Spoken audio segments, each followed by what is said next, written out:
बुरी पड़ोसन। ये देखो, इस सरिता ने फिर कचरा अपने आंगन में डाल दिया। ये इंसान है या जानवर? कचरा कहीं भी हो, कूड़ेदान का रास्ता ढूंढ ही लेता है। तुमने मेरे घर को कूड़ेदान कैसे कहा है? वैसे ही जैसे तुमने मेरे परिवार को जानवर कहा। देखो, मैं राकेश भाई साहब का लिहाज कर रही हूँ, वरना क्या, मैं भी मुकेश भैया की वजह से चुप हूँ। राकेश की पत्नी सरिता और मुकेश की पत्नी विनीता के बीच ये झगड़ा रोज की बात हो गई थी, लेकिन हमेशा ऐसा नहीं था। दोनों परिवार 4 पुश्तों से अच्छे पड़ोसियों की तरह रह रहे थे। राकेश और मुकेश दोनों एक साथ ही बड़े हुए और बचपन से अच्छे दोस्त रहे। शादी के बाद दोनों की पत्नियां भी सहेलियां बन गईं, लेकिन धीरे धीरे दोनों में मनमुटाव हो गया, जिससे माहौल बदल गया। तब से ना चाहते हुए भी बचपन के दोस्त दूर हो गए। देखा, आज फिर उस सरिता ने हमारे घर कचरा फेंका। अरे इतनी हवा चल रही है, कहीं से उड़कर आ गया होगा। तुम्हें कैसे पता कि सरिता भाभी ने फेंका है? अरे जिस चिप्स का पैकेट मेरे सामने उड़कर आया, वो वही तो खा रही थी। अरे ये क्या बात हुई? अरे चुप रहो, तुम कुछ नहीं समझते। क्यों सुबह सुबह लड़ने लगती हो? तुमने देखा नहीं शुरू किसने किया था? कुछ भी बोलेगी तो क्या मैं चुपचाप सुन लूंगी? अरे नहीं, तुम तो बस सुनाती हो। क्या कहा तुमने? नहीं कुछ नहीं, सब समझती हूँ मैं। देखना तुम किसी दिन ना मैं। अरे अब बस भी करो ना भगवान, तुमसे तो बात करना ही बेकार है। एक तरफ दोनों पड़ोसनों को एक दूसरे से नफरत थी, वहीं दूसरी तरफ अपने पापा की तरह रोहित और ईशा भी अच्छे दोस्त थे। दोनों कॉलेज में साथ पढ़ते थे। सॉरी, आज मम्मी ने सुबह सुबह झगड़ा किया। अरे तुम क्यों सॉरी कह रही हो? ये तो रोज का है। कभी विनीता आंटी लड़ाई शुरू करती है तो कभी मम्मी, और फंस हम गए। हम और हमारे पापा बेचारे बचपन के दोस्त आपस में बात भी नहीं कर पाते। चलो अब घर आने में है, तुम आगे जाओ।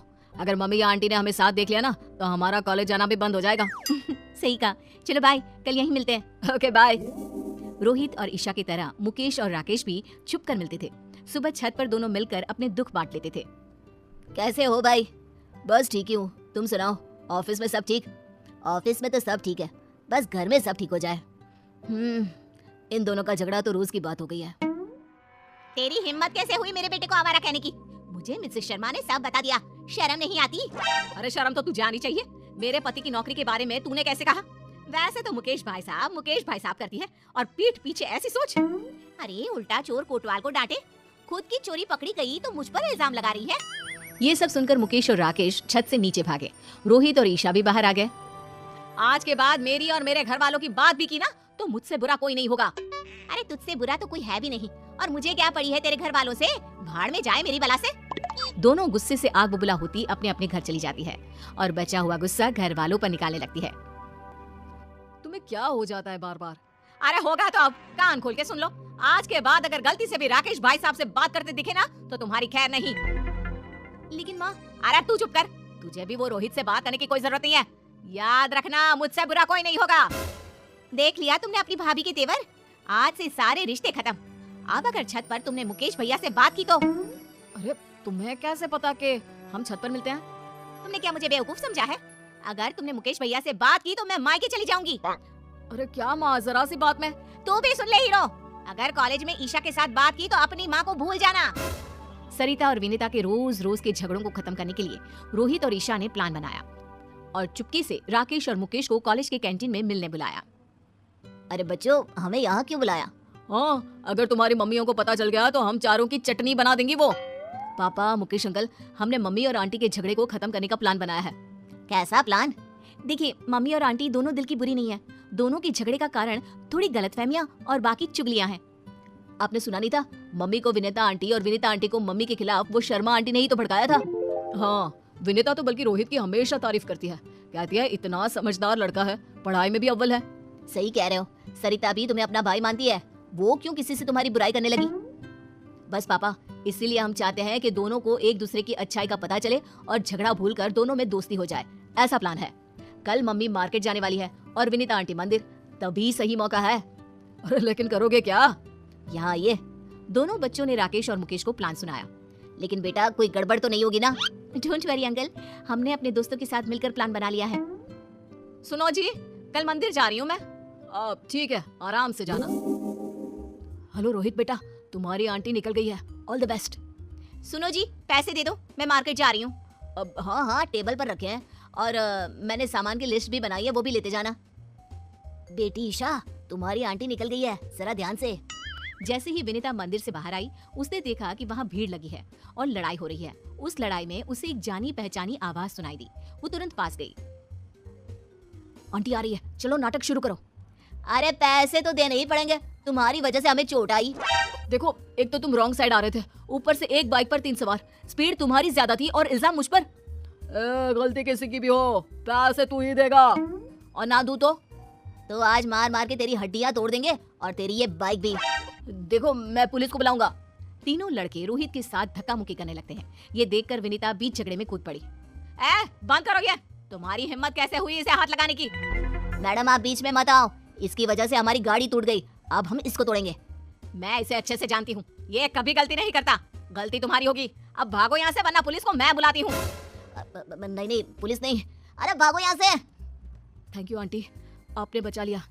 अरे बेटा, तू मेरे बेटे जैसा ही तो है, तुझे चोट तो नहीं आई ना? नहीं नहीं, मैं ठीक हूँ, आप जो वक्त पर आ गई। अरे बस भी कर, चलो मैं आपको घर ले चलता हूँ। अच्छा ठीक है बेटा, लेकिन अपनी माँ को मत बताना कि मैंने तेरी मदद की। सरिता एक दुकान में सामान खरीद कर वापस जा रही थी, तभी उसे एक आवाज आई। छोड़ो मुझे, हाथ मत लगाओ। अरे ऐसे कैसे छोड़ दे? बचाओ बचाओ। सरिता ने देखा कि ईशा को कुछ गुंडे छेड़ रहे हैं। आंटी ने देख लिया? हाँ, तो एक्टिंग शुरू करो। आज अकेली मिली है, अब बच के कहाँ जाएगी? ये सब देखकर सरिता ईशा को बचाने के लिए दौड़ी और अपनी चप्पल निकालकर उन्हें पीटने लगी। अरे कम बख्तो, रुको जरा, बताती हूँ तुमको। ये ले। अरे बाप रे, भागो यहाँ से। अरे रुको, अभी तुम्हारी अकल ठिकाने लगाती हूँ। भागते कहाँ हो, रुको। जाने दीजिए आंटी, वो भाग गए। थैंक यू, आपने मुझे बचा लिया। अरे मेरी बच्ची, तुम ठीक तो हो? मैं ठीक हूँ आंटी, आप जो आ गई। वो तो भाग गए, वरना मेरी फूल सी बच्ची को छेड़ने वालों की तो टांगे तोड़ देती मैं। चलो आंटी, घर चलते हैं। बेटा तू अकेले कॉलेज मत आया जाया कर, रोहित के साथ ही रहा कर। जी आंटी जी। और अपनी माँ को मत बताना। सब कुछ प्लान के मुताबिक चल रहा था और प्लान के हिसाब से सरिता और ईशा, रोहित और विनीता एक साथ घर पहुंचे। राकेश और मुकेश भी बाहर ही खड़े थे।